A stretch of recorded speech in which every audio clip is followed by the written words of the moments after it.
Good day. Today is Saturday, 9th August 2025, and developments are continuing to move fast on the diplomatic front, with President Trump's announcement yesterday that the summit meeting between himself and President Putin of Russia will take place on Friday, 15th August 2025 in Alaska. And I will go briefly, first of all, to Donald Trump's Truth Social post, and this is what he said. The highly anticipated meeting between myself as President of the United States and President Vladimir Putin of Russia will take place next Friday, August 15th, 2025, in the great state of Alaska. Further details to follow. Thank you for your attention to this matter. Now, shortly after, Trump met with the media, as he often does, and he made various comments. He said that the end of the conflict may involve land swaps. He also seemed to suggest that the Russians have not made any concessions on what the Western media chooses to call their maximalist demands. The maximalist demands being the demands that Putin set out in his speech to the Foreign Ministry in Moscow on the 14th of June 2024, about which I will have more to say over the course of this program. So, no concessions so far from the Russians on these fundamental things. At least that's my understanding of what Trump said. But he was talking about the possibility of land swaps.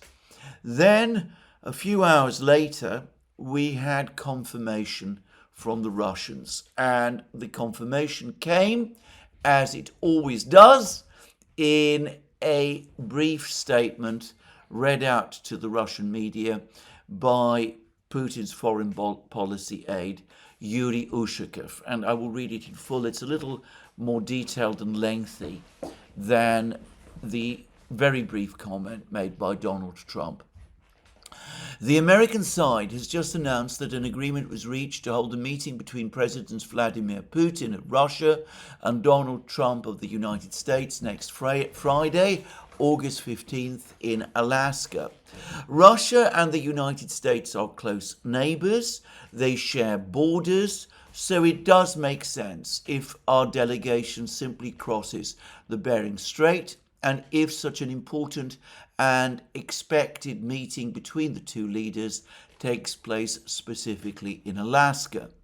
Incidentally, it is in Alaska and in the Arctic that the economic interests of our countries converge and prospects for implementing large-scale mutually beneficial projects arise. Now, notice that Ushakov is going to some lengths here to explain why the meeting is taking place on the territory of the United States and why Alaska has been chosen as the venue of the meeting.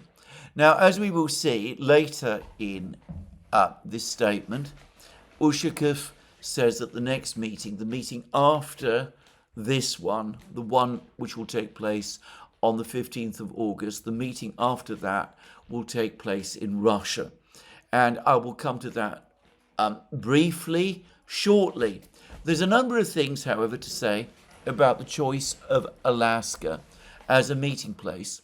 Now, the Russians, over the last couple of days, have been dropping heavy hints that they were proposing the Middle East, one of the Arab states, specifically, in fact, the UAE, as the likely venue for the meeting.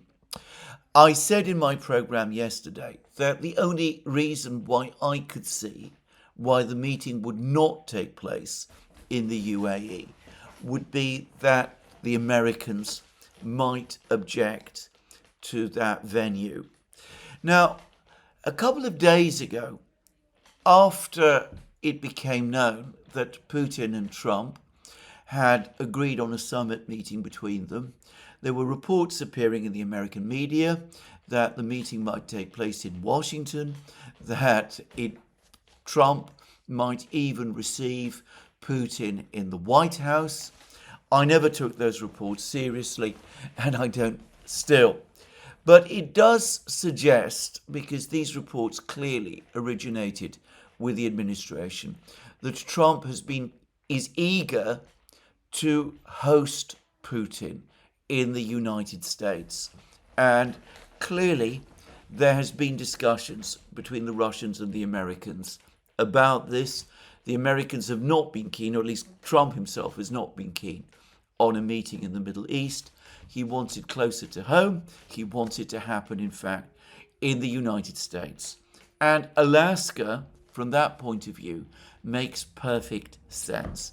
Now, there's a number of things to say about Alaska. Firstly, as Ushakov correctly says, it is on the border between Russia and the United States. Russia is across the sea in Eurasia. The Bering Strait separates Alaska from Russia. Putin's plane with its delegations can take off from wherever it is that they are in Russia, Magadan or wherever it is. They can just cross the Bering Strait. In fact, I'm pretty sure that Putin's plane can reach Alaska from Moscow itself, actually, just to say. His Ilyushin 96, his presidential plane, has an exceptionally long range, longer, I believe, than a Boeing 747. Anyway, put that aside. The Russians are very, very close to home in Alaska. So it's not as if the Russians are moving far from the territory of their motherland. But there is something else to say, which tends to get forgotten or has not been mentioned so far about Alaska, which is that, of course, Alaska used to be Russian territory. It was Russian territory until 1867, when the Tsar sold it to the United States. And before 1867, Alaska used to be known as Russian America, just to say. And I believe that there are still Russian-speaking communities in Alaska, and the Orthodox Church still has apparently a presence there. So it's not just territory close to Russia. It is territory which once upon a time was part of Russia. The Russians do not seek the return of Alaska. I've seen sometimes claims that this possibility exists, but it absolutely doesn't. No Russian that I know of imagines Alaska as part of Russia again. But as I said, it is close to them, and it is a territory with which they have a historical connection. And for a country as historically minded as Russia is, holding the meeting in Alaska is, well, shall we say, comfortable for them. It's close to Russia. It's somewhere detached from the rest of the continental United States. It's a place where Russia has a past. And as I said, all of these things matter. And of course, as Ushakov correctly said, the Russians and the Americans have at various times floated the possibility of joint work in the Arctic. Before the start of the Ukraine crisis in 2014, Exxon, the American oil company, was going to help the Russians develop oil and liquefied natural gas, I believe, facilities in the Arctic. They received the contract to do that. That obviously had to be called off when the Ukraine crisis began and sanctions on Russia started to be imposed. So from a Russian point of view, it makes a kind of sense to hold the meeting in Alaska. Russia is nearby, it's had a presence in Alaska, and it's not part of the continental United States. So they're meeting the Americans, if you like, well, not halfway, but in a way that is comfortable to them and which might hold out promises for the future. So that is Alaska. That is why I think Alaska was chosen. Now, inevitably, there have been some commentaries and suggestions that Putin is going to put himself in huge danger by traveling to Alaska. If he was flying to Washington, he would presumably be flying or overflying European territory, potential bases, NATO bases. The Europeans, of course, have an outstanding warrant which they say they want to enforce, issued by the International Criminal Court. It would be extremely dangerous for Putin, in my opinion, to travel across the Atlantic where his aircraft might be intercepted by NATO aircraft. The United States does not recognize the jurisdiction of the International Criminal Court. It does, in fact, it has sanctioned the International Criminal Court. There is a campaign in the United States to disestablish it because of indictments it has issued, arrest warrants it has issued against Prime Minister Netanyahu of Israel and the former Israeli Defense Minister Yoav Gallant. So there is no risk or threat of Putin being arrested in the United States on the strength of an ICC warrant. I absolutely discount the possibility that Donald Trump would want to arrest Putin on the territory of Alaska, and the Republican governor of Alaska has published an enthusiastic post welcoming Putin and the Russians, in effect, to Alaska. So I don't myself believe that this danger in any way exists. And of course, the Russians anyway will have been given reassurances that it does not. To repeat again what I've been saying in my previous two programs, the United States asked for this meeting. The United States is in a very difficult position. The Russians are breaking through in Donbass, in Ukraine. The Ukrainian military is in deep crisis. The expectations that India and other Russian trading partners would buckle in the face of the threats and ultimatums coming from Donald Trump have proved wrong. And given the situation and the pressure the president is under from the hardliners like Lindsey Graham and Richard Blumenthal in Congress, and the deteriorating picture on the Ukrainian battlefields, and given the depletion, the rapid depletion of U.S. military inventories, it is absolutely the compelling American interest at this time to try to find some kind of face-saving way out of this crisis. And of course, for the president himself, that is particularly important. And that's why we have the diplomatic initiative that we see take place. To repeat again, all of the reports that we saw yesterday and the day before yesterday, that it was the Russians who asked for the meeting, are clearly wrong.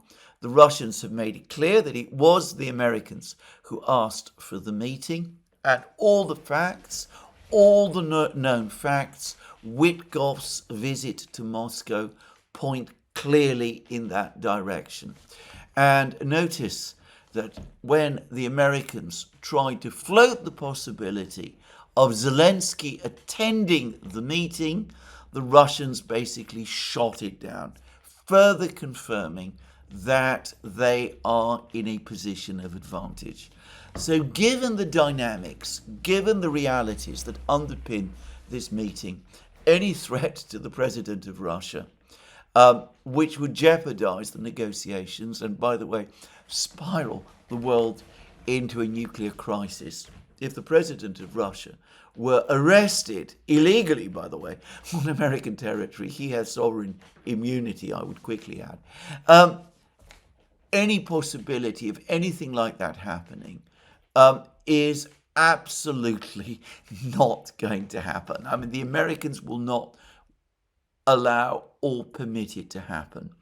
As for Putin's security, there's always the risk that some angry person, and there are plenty of them in the United States, might be planning something. But the security will be watertight, and of course, Putin will be attending with his own security detail, the people from the FSO, the Russian security unit that guards leaders, the Russian equivalent of the American Secret Service. And I believe that they are a very well-trained unit indeed, by the way. They will be there, and they will be making sure that Putin is safe. So, anyway, let us now continue further with what Ushakov said. The presidents will undoubtedly focus on discussing ways to reach a sustainable settlement to the Ukraine crisis. Obviously, that's why they're meeting. That's why Trump has called the meeting. He wants the meeting because he wants to find some means to get himself out of the mess he's in over Ukraine. So obviously they're going to discuss it. Then Ushakov goes on to say, looking ahead, we would naturally expect the next meeting between the presidents to be held on Russia's territory. An invitation to that effect has already been made to the President of the United States. And in fact, that is true. Over the course of their very first telephone conversation after Trump's inauguration, the telephone conversation that took place in February, Putin and Trump agreed that they would each visit the other's countries. So there was already an invitation then, and there's clearly been a more formal invitation made over the last couple of days. And I am going to make here an assumption, but I think it's a confident assumption that the Americans, that Trump has already accepted it. So what we are looking at, therefore, is not just a summit meeting on the 15th of August, but a sequence of meetings, a diplomatic process, a process of engagement between the presidents of Russia and the presidents of America are now underway. As I will discuss in a moment, what this means is that we are now in a situation of direct negotiation between Russia and the United States, no doubt on many topics, but also including Ukraine. And then Ushakov finishes by saying, in conclusion, I would like to note that in the next few days, Moscow and Washington will, of course, be working vigorously and hard on the practical and political parameters of the Alaska summit. We expect this process will not be simple, but we will be engaged in it actively and consistently. So there will be intense discussions and meetings and ideas being bounced and attempts to sort out an agenda. And at some point, I do expect between now and Friday, Russian and American officials to meet.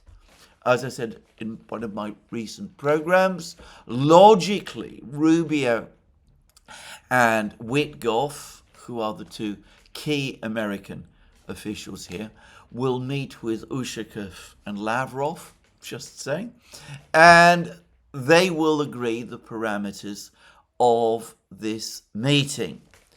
Now, this is where it becomes very, very interesting, because we've had an article which has appeared in Bloomberg and a very similar article which has appeared in the Wall Street Journal, which appears to be based to some extent on the article that has appeared in Bloomberg.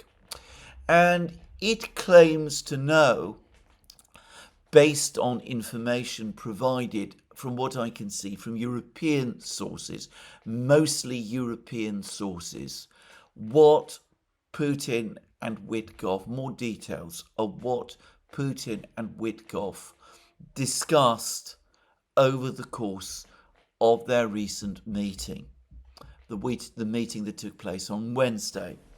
And allegedly, the discussions were, again, about the topic of a ceasefire. And supposedly, Putin said to Witkoff, or offered to Witkoff, a proposal whereby if the Ukrainians withdraw from all the remaining territory of Donbass, the Ukrainians still control a few dozen kilometers, whatever it is, of Lugansk region, but this is basically village. I believe it's just 2 villages in practice and some fields and woods around them.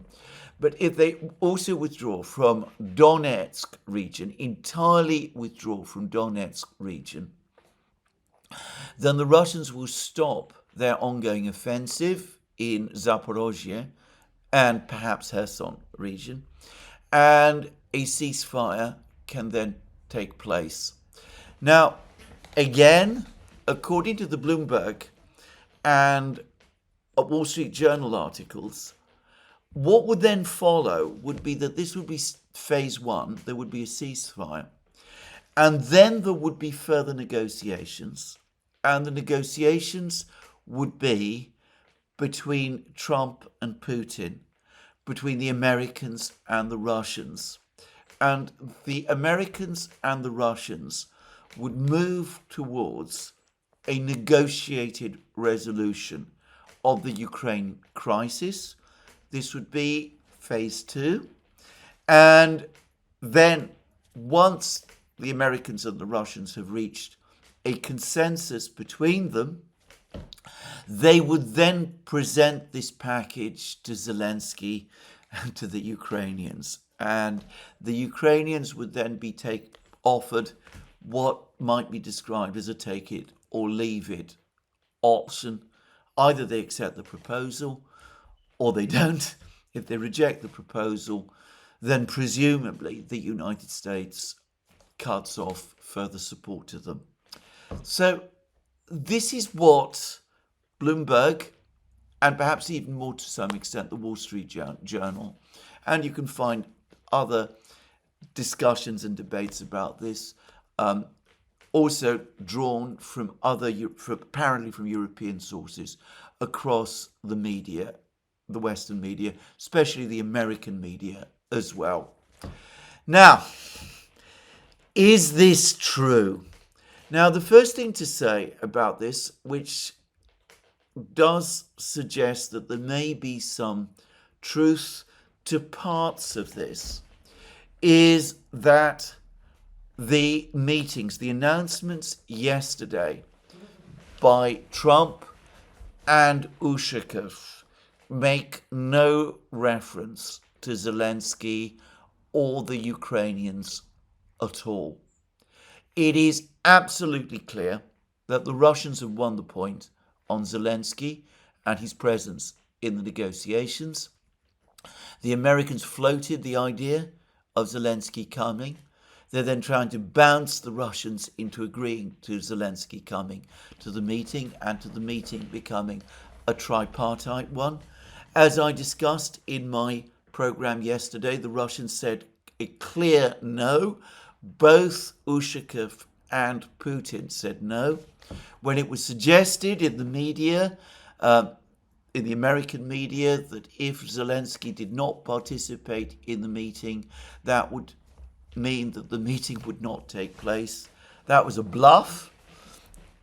There was no chance that the Americans, that Trump, who is asking for the meeting, would call it off because Zelensky would not be present.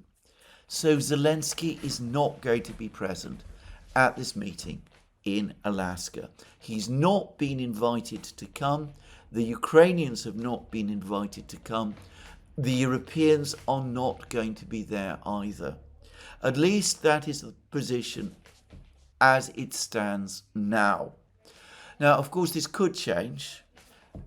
Putin has made it clear that he's not going to meet Zelensky at the summit meeting, the bilateral summit meeting with Trump. But it's conceivable that the Americans might decide over the next couple of days that Zelensky can come to Alaska and he can hang around the hotel rooms there. As I said, it's an extraordinarily undignified position for him to find himself in, and then Trump can brief him person to person after the meeting with Putin. But at the moment, it doesn't seem as if that is what is going to happen, and it looks as if that is no longer the American intention. The Americans do not want Zelensky in Alaska.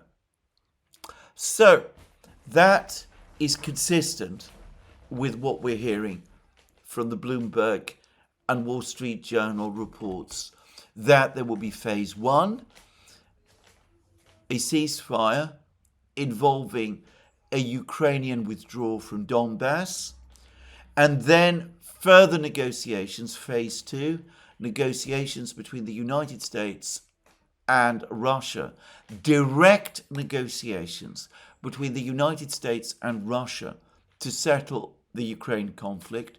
That will be phase two, with the Russians and the Americans, once they have come to an understanding between them, presenting the deal to the Ukrainians and presenting it as a take it or leave it deal. If the Ukrainians don't accept it, they are on their own.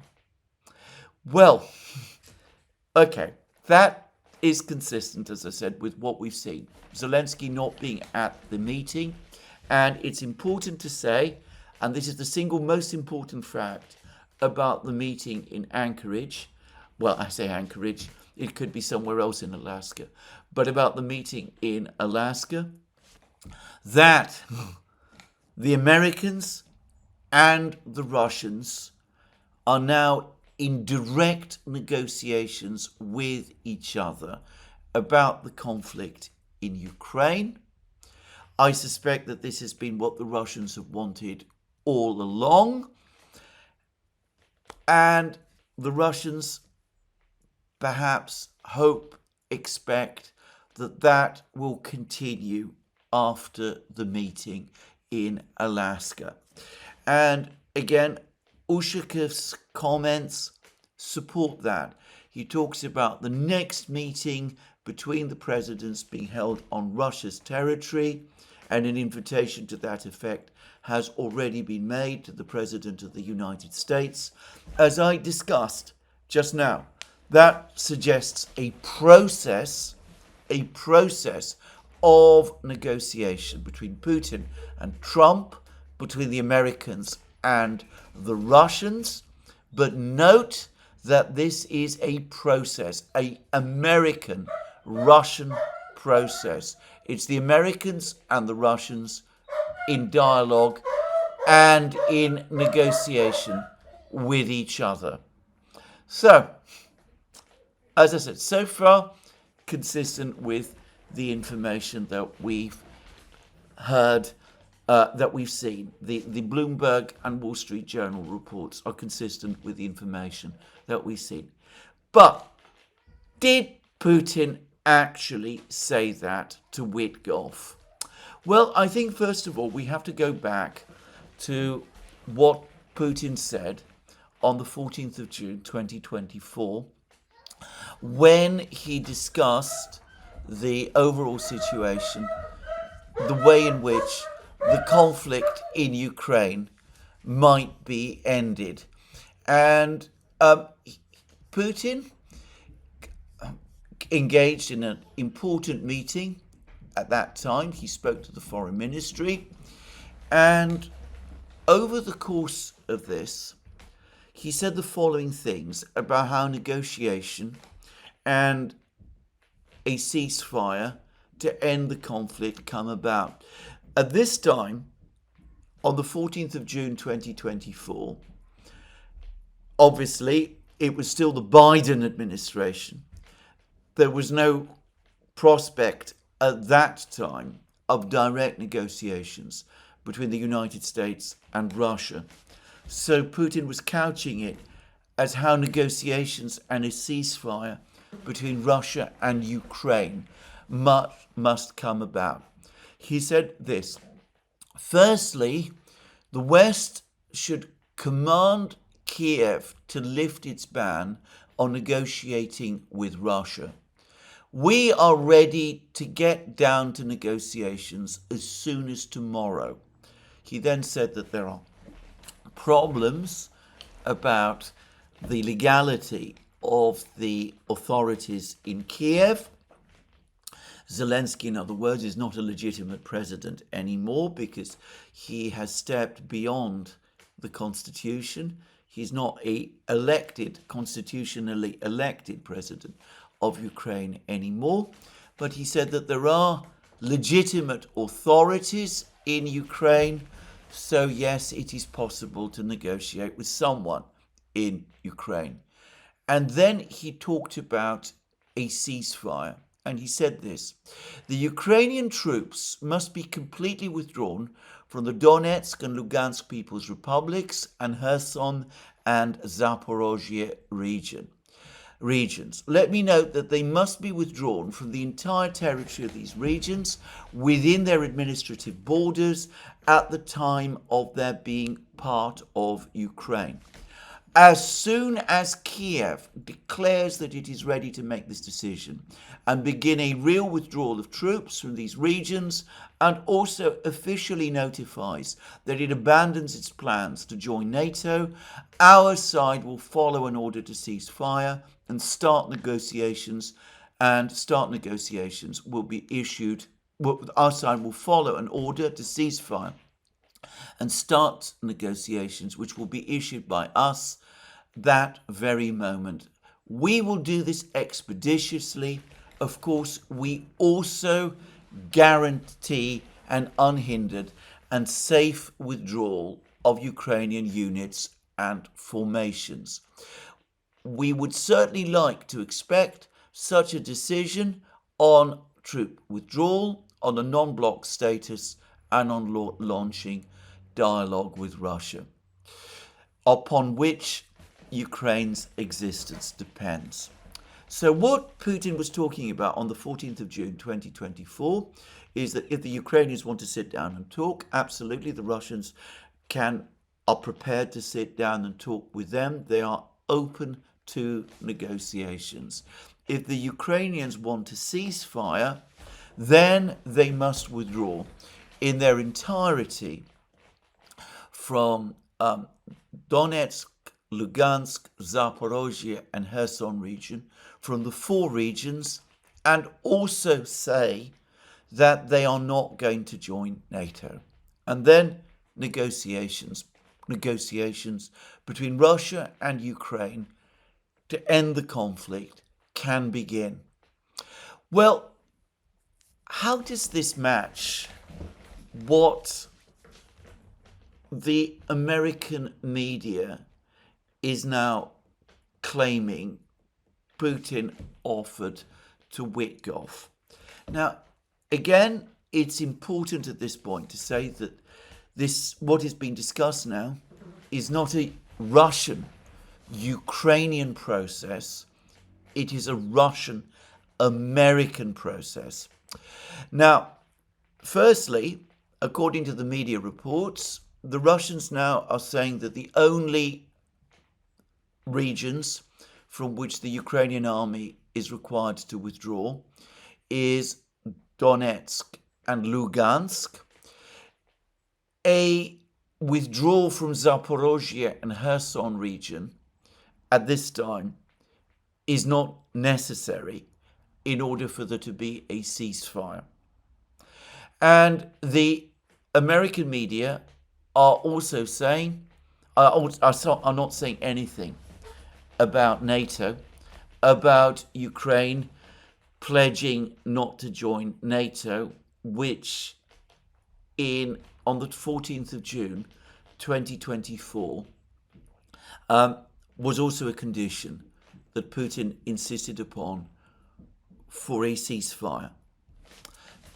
But to repeat again, what Putin was talking about on the 14th of June 2024 was a discussion between Ukraine and Russia. And what we're looking at now is a discussion between Russia and the United States. Ukraine has not said, and it doesn't look as if it ever will say, that it is not prepared to join NATO. But Donald Trump, on behalf of the United States, has said that he does not expect Ukraine to join NATO and that he understands why Russia would object to Ukraine joining NATO. Is it possible that Putin is accepting this assurance and saying, look, if the Ukrainians then pull out of all of Donbass, we've seen what you say about NATO, that is enough for us at the moment.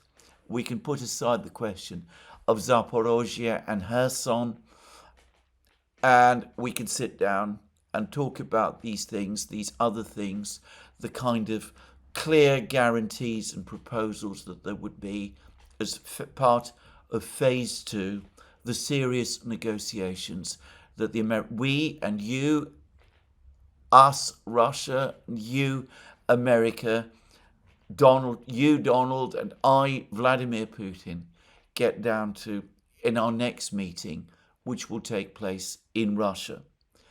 Well, I have to say, I don't think it is impossible, but I do have some doubts. Firstly, it seems to me that the consistent pattern over the last couple of days is that the Americans, as they often do, are attributing proposals to the Russians that might originate from the Americans. So the Americans are saying that it was the Russians who asked for the meeting, the summit meeting between Putin and Trump, and I have already explained that it's absolutely clear that it was the Americans who asked for the meeting between Putin and Trump. There's also been suggestions about involving Zelensky in the talks. The Americans gave the impression at one point that the Russians were agreeable to that, and we see that in fact the Russians were not. I think it is quite likely that what we are reading about in Bloomberg and the Wall Street Journal was not a proposal that originated with Putin, but rather a proposal that originated with Witkoff and with the Americans. Now, I say that is a bit speculative, but there's a few more points to say about this. Firstly, it's now become increasingly clear that there have been more interactions between the Americans and the Russians than we know about. Rubio, as I discussed in several programs, disclosed some days ago that the Russians and the Americans had had a meeting. He never said where or when or who participated to discuss the conflict in Ukraine, and that the Americans came away from the meeting feeling that the Russians were not making any substantive moves on their 14th June 2024 demands. One other thing that we have learnt over the last couple of days is that the Americans have been in contact with someone else, and that is with Alexander Lukashenko, the president of Belarus. Lukashenko, over the course of his meeting with Putin at the Valam monastery, disclosed that the Americans, had floated the possibility of a 3-month ceasefire in the sky, ceasefire between the Ukrainians and the Russians, and that Lukashenko had told the Americans that why don't you discuss it directly with the Russians? Now, I read in the British media, but it obviously had an American source, that the Americans have in fact been asking Lukashenko for advice on how to approach the Russians. And as I said, Lukashenko, when he discussed this truce in the sky, indirectly confirmed, in fact, directly confirmed, that he had been in contact with some Americans. Again, he didn't say which ones or who they were or anything like that. Could it be that the Americans have been talking to Lukashenko?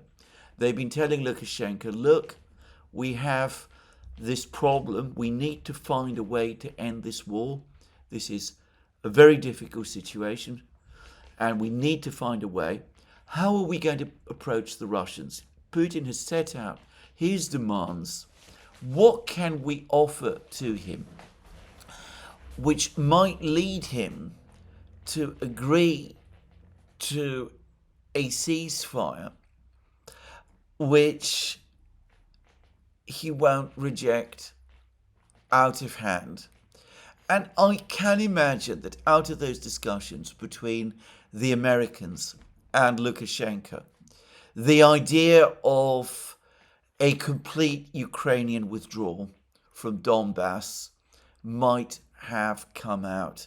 Lukashenko might have said to the Americans, look, I understand that a total withdrawal from the entirety of the 4 regions is too much for you, but you might tell the Russians that if the Russians agree to a Ukrainian withdrawal, just to a Ukrainian withdrawal from Donbass, which is, to be clear, where the main fighting, the principal fighting, has been taking place. And you also remind the Russians that you've already said publicly that you don't envisage Ukraine in NATO. Then possibly, just possibly, Putin might say, okay, that's enough. That meets me more than halfway on what I said on the 14th of June. It's you and us, America and Russia, from now on, and let's move forward to the next discussions, the discussions in Russia. We're going to work on the substantive, on the specific issues. Now, as I said, I want to stress this is speculative, but I can just about see how this would have happened. To reiterate again, I don't think that the Russians are giving up their claim to Zaporozhye and Kherson. In fact, I predict that over the course of phase 2, they will insist on it. Trump is talking about territorial swaps. I don't think the Russians are in the mood for territorial swaps, just saying. Or if there are going to be territorial swaps, they might be in Dnipro region or Sumy region or Kharkiv region. But the Russians do expect eventually to have the entire territory of the 4 regions. Just say. I think the Russians will want a lot more than just promises from the United States about NATO. But I can see that the Russians might have said, if this proposal had been made to them by Witkoff on Wednesday, or something like these ideas had been put to them, maybe not just by Witkoff, but over the course of the previous days, that yes, this is something we can talk about, we can perhaps work on it together, and that provides us with the basis for a summit meeting, and we can get the process to end the war started. Just saying. Now, there are already obvious problems.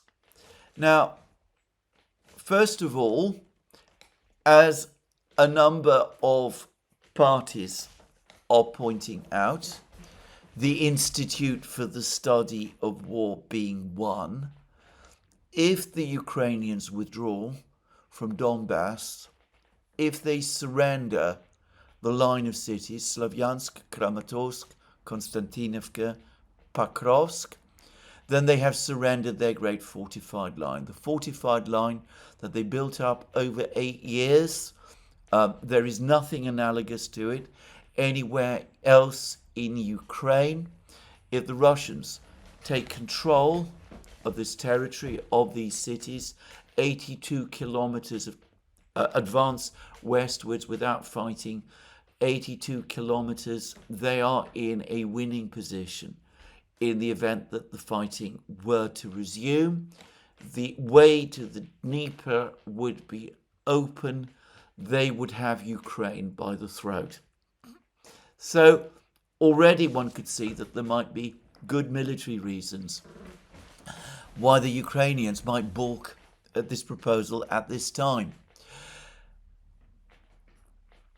Beyond that, Zelensky, of course, has never conceded any territory at all. He has never shown any willingness to retreat from anywhere, even when the situation had become such as defending that territory had become militarily undefendable. Is it likely, is it remotely plausible that Zelensky is going to agree to a retreat, an abandonment of this fortified line, this major fortified line in Donbass, based on all we know about him? Beyond that, Zelensky does not want to end the war, at least not in any terms, on terms which the Americans and the Russians might negotiate without him. And surprise, surprise, he has now issued a statement which says as much. He has said that he is not prepared to accept any withdrawals from Ukrainian territory, or what he calls Ukrainian territory. He's not prepared to cede any territory to Russia, and he insists that Ukraine must be a party to the negotiations and must be directly involved in the negotiations, saying that excluding Ukraine will not achieve anything. Decisions made that way would be stillborn decisions. They are unworkable decisions. We all need real and genuine peace. He said that giving up territory would be contrary to the provisions of Ukraine's constitution. Ukraine will never cede or recognize that any of its territory is not its own. And the statement that Zelensky made, which came in the form of a video statement, which he published on his Telegram channel, is such that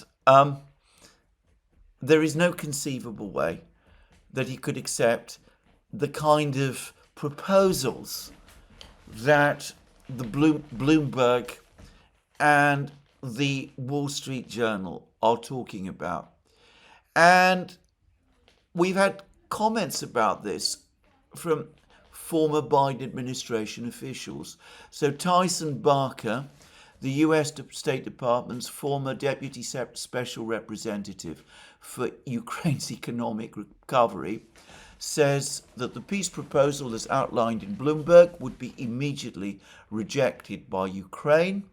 And he then said that the best the Ukrainians can do is remain firm in their objections and their conditions for a negotiated settlement, whilst demonstrating their gratitude for American support. In other words, they would reject this entire process that we see described in this Bloomberg and Wall Street Journal report.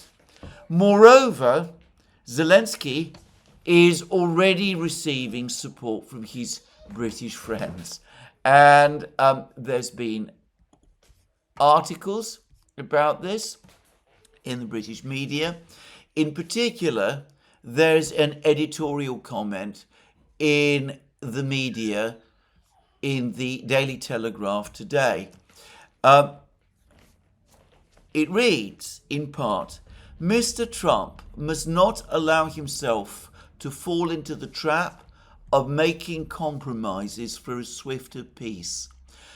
Putin may well feel that attrition is now working in his favour, or that Ukraine's forces are on the back foot, and wish to either play for time or use his perceived battlefield advantage for leverage. The line that must not be crossed is the United States agreeing to attempt to force a deal on Ukraine that Putin finds favourable and Kiev intolerable. The cost of this war is terrible, but an unjust peace would be worse than its continuation. Just take a step back and think about those words. The price of an unjust peace would be worse than its continuation. I've spoken in many occasions about how the Europeans, the British, the Ukrainians want the war to continue. And there you see it. They offer no constructive peace proposals of their own other than a freeze of the conflict, which of course the Russians will not agree to. If they don't get that, they would rather the war continues. They undoubtedly know that Ukraine is losing the war and will continue to lose the war, but they would rather have the war continue and Ukraine lose than agree what they call an unjust peace, a peace basically on the terms Putin outlined in his speech to the Foreign Ministry on the 14th of June 2024.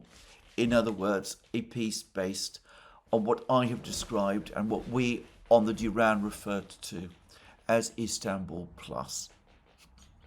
So this editorial in the Daily Telegraph looks to me as if it's been coordinated. I'm no doubt at all that it reflects the opinion of the British government.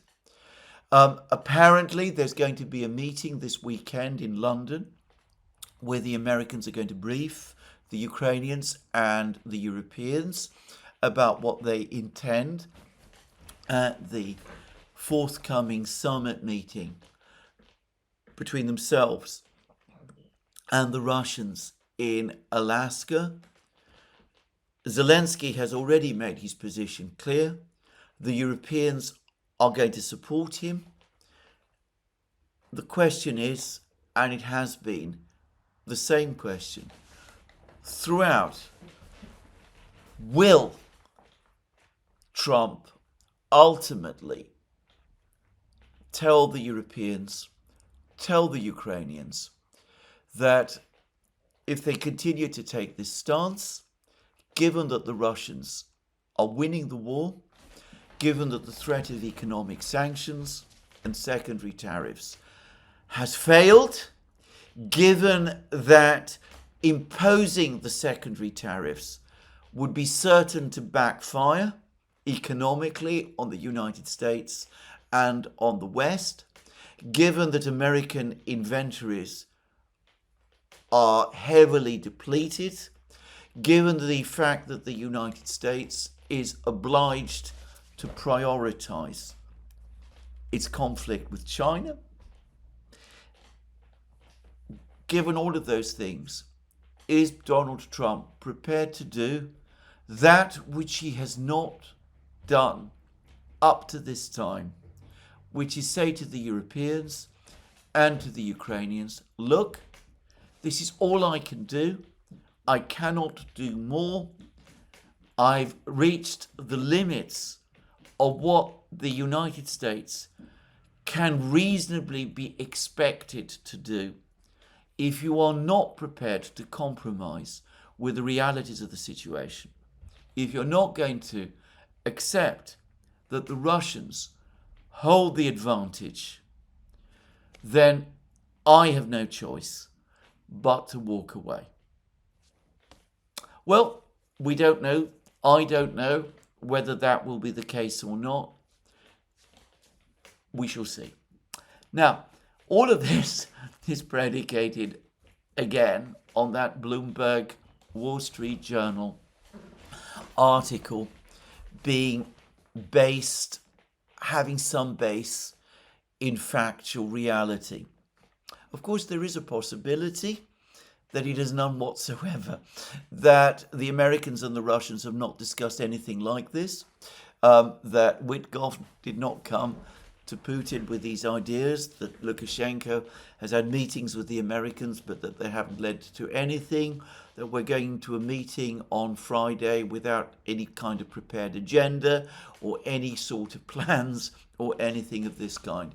The State Department has apparently said that the Bloomberg article is speculative and has basically said that it should not be taken too seriously. The Kremlin, as it always does, is refusing to comment. And there is no hint in any part of the Russian media that I have seen, certainly not the official media, that anything like these kind of plans has been discussed. So I'm not sure that, as I said, this proposal is real, whether it's just another set of ideas being floated by someone, perhaps Witkoff. Anyway, we shall just have to wait and see. If there is really nothing and Trump and Putin are going to have a meeting in Alaska, but that there's been no convergence of minds, well, it's difficult to see how anything much can then happen.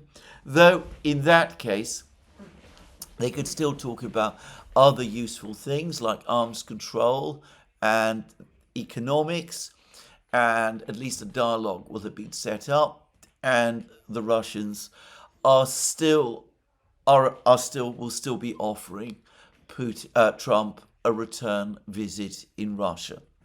So it would not be a completely pointless exercise.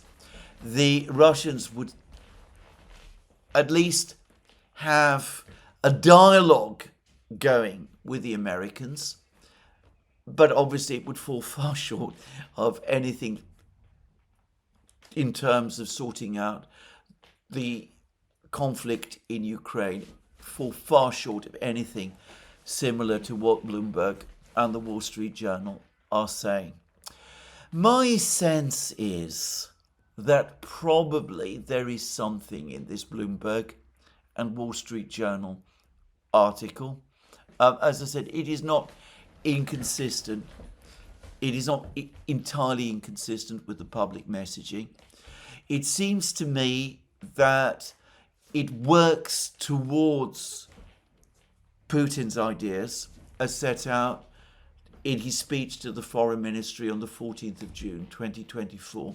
It is, in fact, a huge leap by the United States in that direction.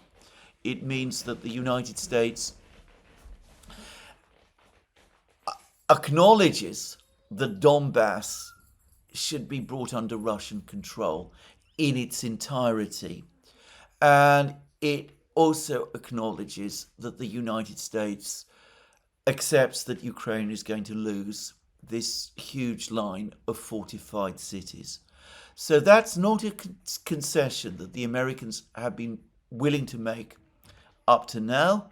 They've always spoken about the demands that Putin made at the 14th of June 2024, on the 14th of June 2024, as being maximalist demands that are completely unacceptable. And this does seem to move significantly from that position. And I get the sense, as I said, that there is something here that is likely to be true. Quite apart from anything else, the Americans must surely know, or at least some Americans must surely know, that one way or another, at some point over the course of the next few months, the Russians are going to gain control of Donbass anyway. We've now reached that point in the conflict where the Russians are hammering on the last big, strong defense line in Donbass. I've discussed this in program after program, and we've discussed this also on the Duran. And in a sense then, the Americans are making a major concession. It's a concession which anticipates events. It's not a concession that the Russians would not, in effect, achieve by themselves, even without the Americans. And that might make it easier for the Americans to concede it. So anyway, we shall see.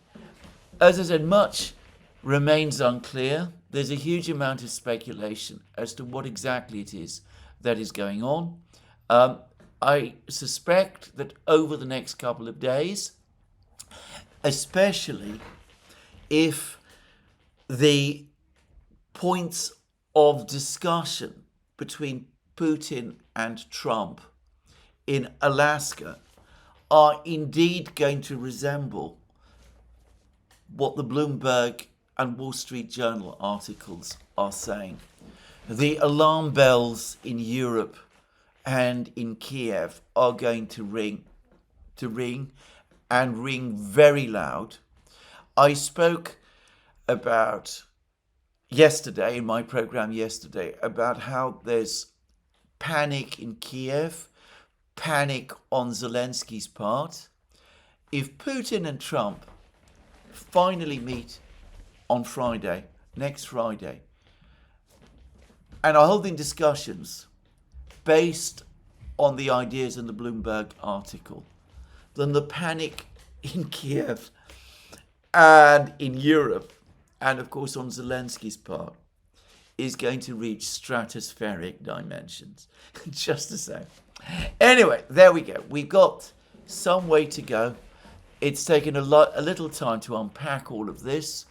As I said, inevitably there's going to be there's some speculation on my part, but it does seem to me that we are possibly moving finally in a real diplomatic direction.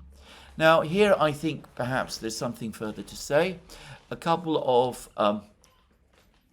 months ago, I received, I read a blog post by someone, and I'm afraid I'm racking my brains trying to remember who it was, but I mentioned it at the time.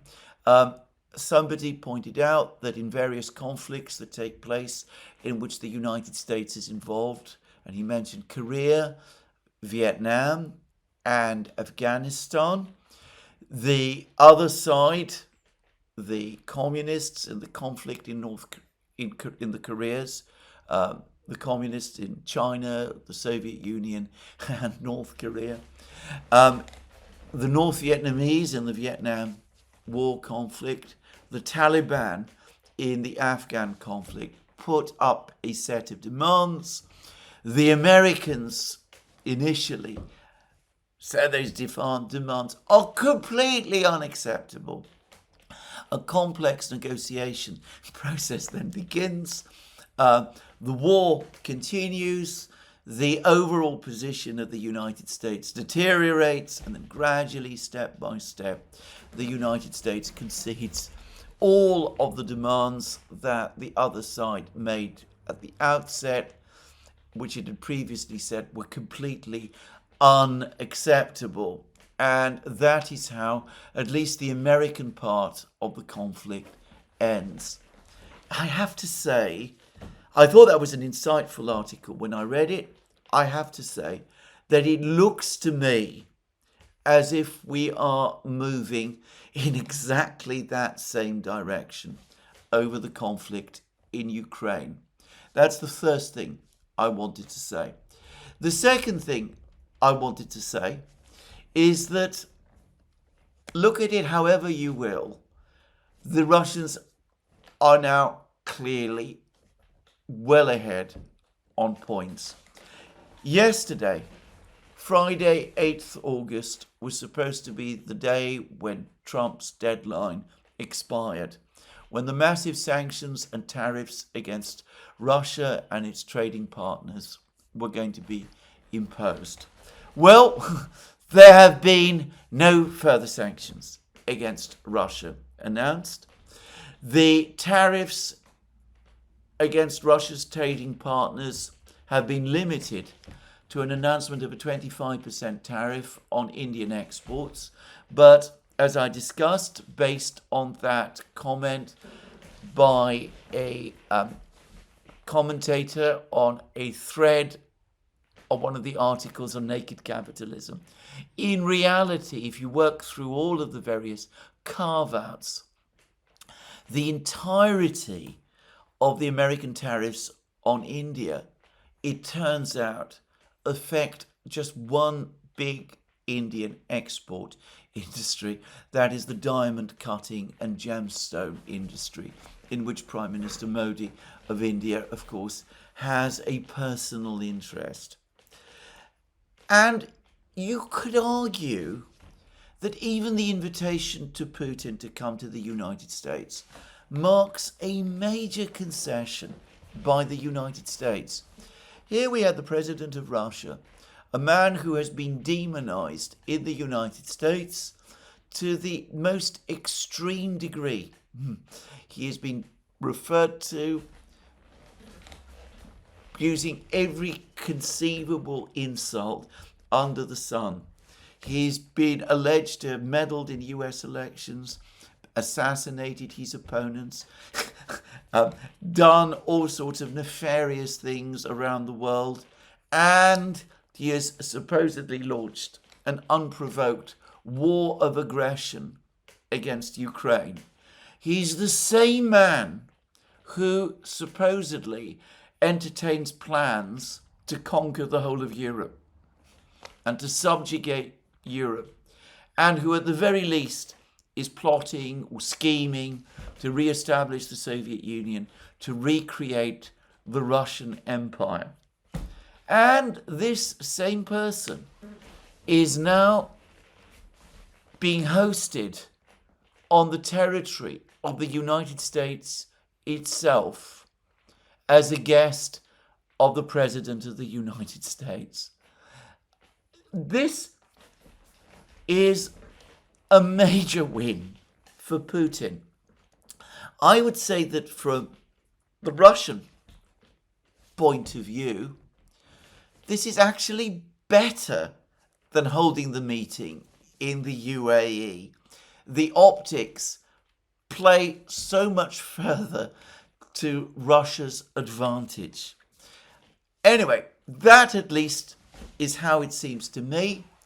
I know some people are going to push back on this, but already you can see people like John Bolton furious about this and writing and commenting about this in the media.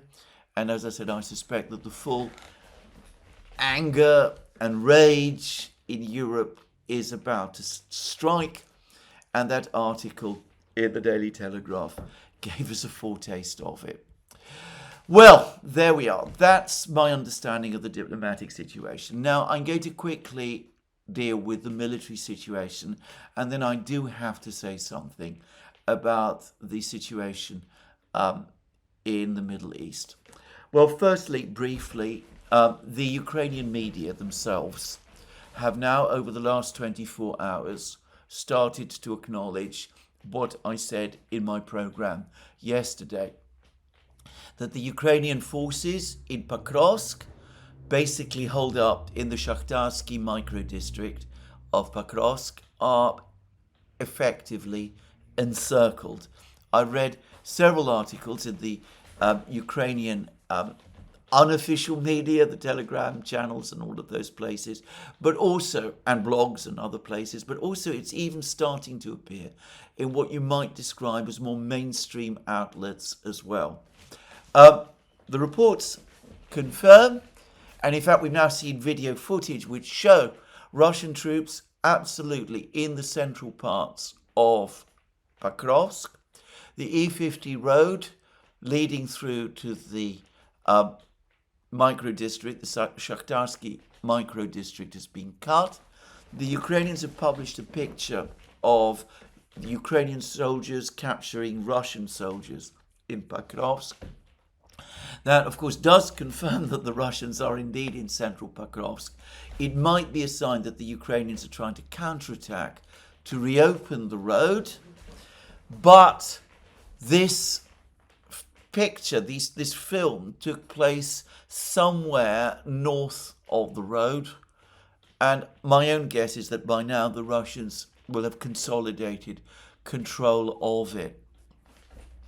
There are further reports that the Russians have not only captured the Krasnolimansky mine east of Rodinsk, but that the Russians have not just crossed the road leading through Rodinsk and Pilitsk into Pokrovsk, the supply road that is located to the north, but that they passed well to the west of this road.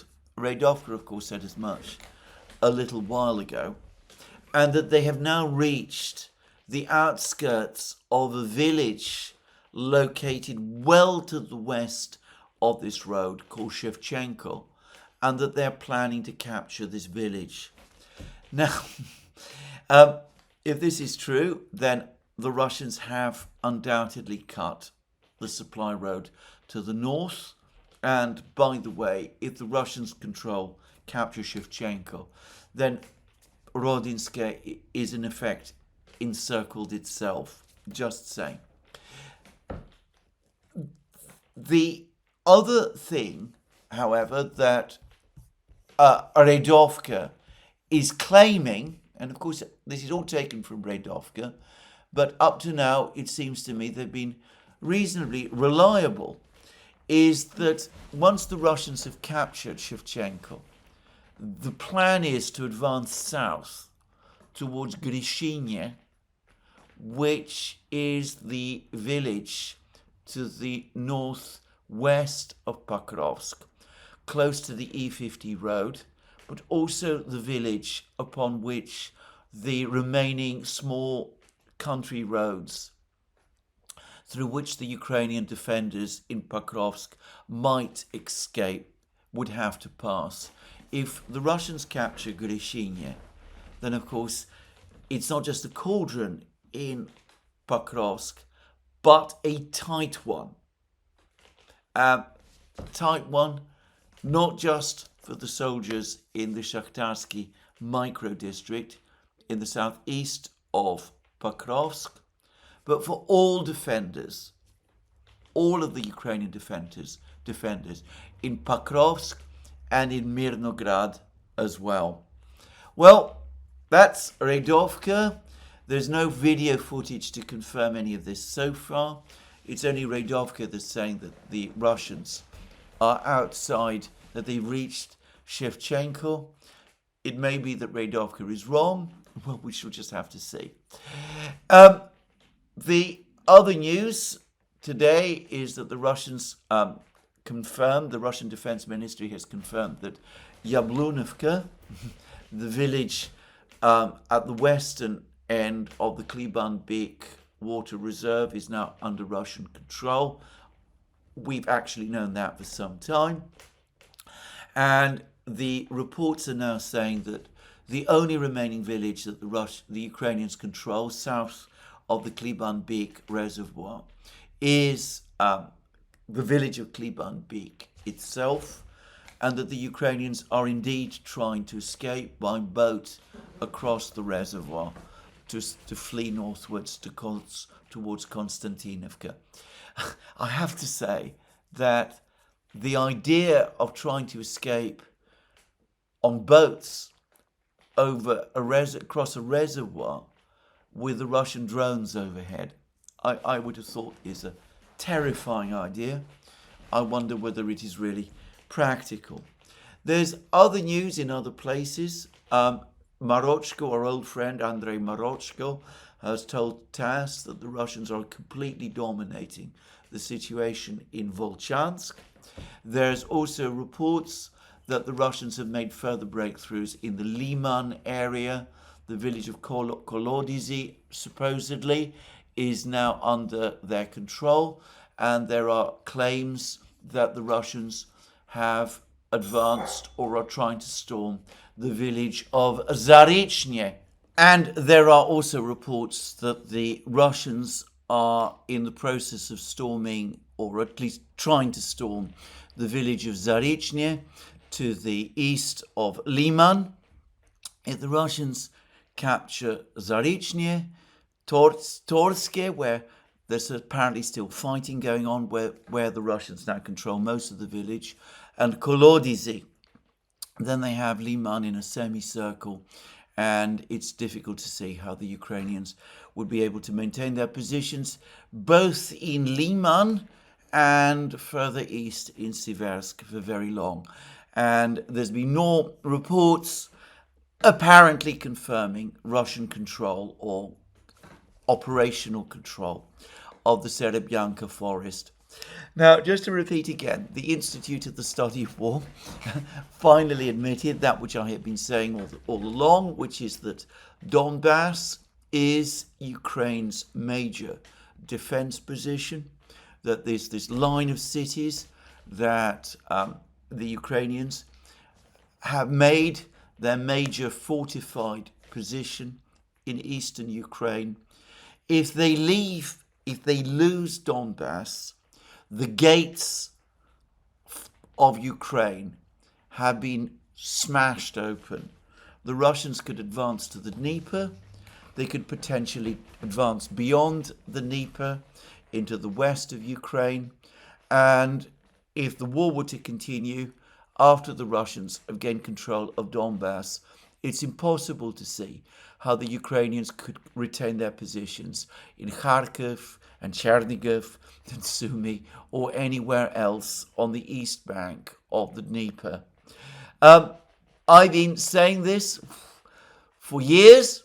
It's interesting to see that the Institute for the Study of War, which has probably known this all along, is finally now acknowledging the fact the battle for Donbass has been crucial. Well, we will see whether or not, as I said, the Ukrainians will have their arms twisted and will withdraw. I can't imagine it happening.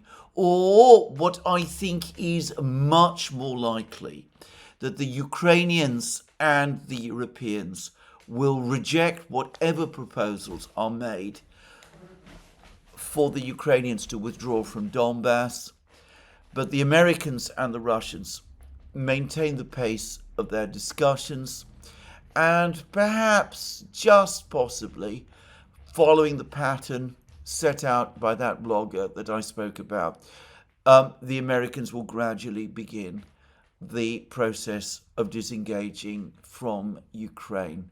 If they find that they cannot bend their client to their will, as they previously managed to bend Syngman Rhee of South Korea, President Thieu of South Vietnam, and of course our President Al-Ghani in Afghanistan to their will. If they cannot bend Zelensky and the Ukrainians to their will, well, America's wider strategic interests might eventually lead to some kind of a American pullout from Ukraine. But anyway, we shall just have to wait and see. Anyway, that's what I want to say today about the Ukraine situation. Obviously, everything is in flux. There's an awful lot still to talk about and think about. And to repeat again, nothing has so far been agreed. Nothing has so far been confirmed, other than the fact that this meeting will take place in Alaska and importantly, that Zelensky will not be there. At least he will not be participating in the discussions. Now, before I fully wrap up, I should say that Putin was careful over the course of yesterday to brief his friends and allies. The Russians have now provided readouts of Putin's conversations with Prime Minister Modi and President Xi Jinping. The Indians and the Chinese have also provided their own readouts. These appear to have been extremely friendly calls. Both Modi and Xi made it clear that they both look forward to the visit of Putin to their respective countries.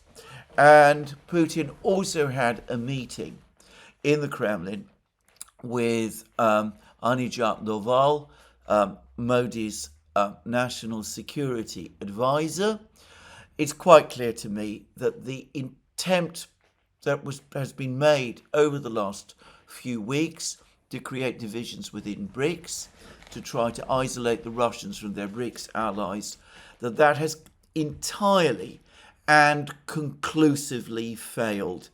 And perhaps, just possibly, in the, I suspect, rather fraught discussions that Trump is going to have with Lindsey Graham over the next few weeks, he will point this out to him, that this plan for the bone-crushing sanctions has been a failure.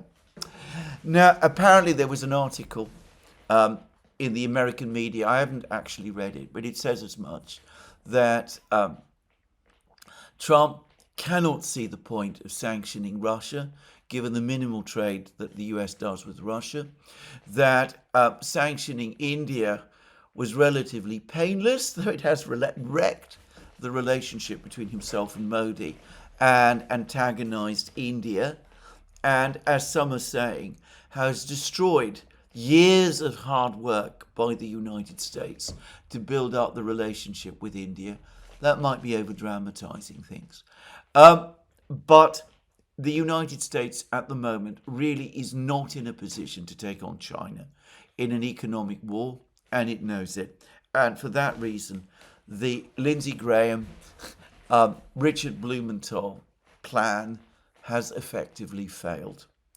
Anyway, that's my coverage of the situation in Ukraine. Now, the situation in the Middle East is going from bad to worse, with this plan by the Israeli government, one pushed by the Israeli cabinet onto their generals to occupy the entirety of Gaza. There's been articles talking about what a terrible thing this would be from a humanitarian point of view. There's also many concerns that, of course, if Israel were to occupy the whole of Gaza, in practice, despite all the Israeli denials, the Israelis would inevitably be obliged, would inevitably move towards full annexation. Anyway, I'm going to quote here some words from an Israeli military medic, Colonel Grisha Yakubovich. He says that it will take 3 to 5 months to conquer and evacuate the people. Any reference to the words evacuation should fill one with, well, should chill one, in my opinion. The same way they've always done, and then to enter operationally with boots on the ground and fight in the streets and the tunnels and the corners against the last brigade of Hamas. Hamas has booby-trapped everything there. It's going to be very dangerous, but that is what armies do. Well, that's one way of looking upon it. Nobody wants to take responsibility for 2 million people, because the meaning of occupying is to take responsibility for them, to provide the immediate needs, food, medicine, health services. This is a guerrilla war. I don't know one country around the world that succeeded to eliminate the enemy when it comes to terror in guerrilla war. There are still 1 million people in this area. In any conflict in the center of Gaza where people have concentrated, the Israelis would only increase the problems. You need to walk on eggshells against terror. These are his words. This is an Israeli soldier. You cannot fight as you want. You cannot attack the enemy wherever they are. It would lead to killing of innocents or your own people. Well, that's an Israeli soldier's comment about what is about to happen. I've read those comments because, to be frank, I think it would be risky for this channel if I were to read some other much stronger comments that others who are not Israeli soldiers, to say it frankly, could say. What is being described here is something so horrifying that it is almost beyond imagination. Evacuating 800,000 people, evacuating them to where exactly? They don't want to leave. Nobody wants to take them. What does that even mean? There is already hunger in Gaza. This is going to make it far, far worse. We're talking about fighting in the streets and the tunnels and the cellars over 5 months of war. Can anybody can imagine? I'm sure some people can. I suspect there are even some people who are looking forward to it. The horror of what that is going to mean. This is a Dantean hell that is being described here. It's actually much worse than that. And I cannot comprehend how any Israeli government, how any responsible government, or maybe not Israel, how any responsible government would want to contemplate a thing like this. As I have said in many occasions, it is not as if options for diplomatic action had not existed. I'm not going to repeat what they are at this point in this program. I mean, this is appalling. And there is an article in the British magazine, Unheard, by the journalist Aris Rousinos. I'm not going to read the entire article. Much of it I found extremely distressing. But the title, I think, says it all. Gaza is the end point of liberal democracy.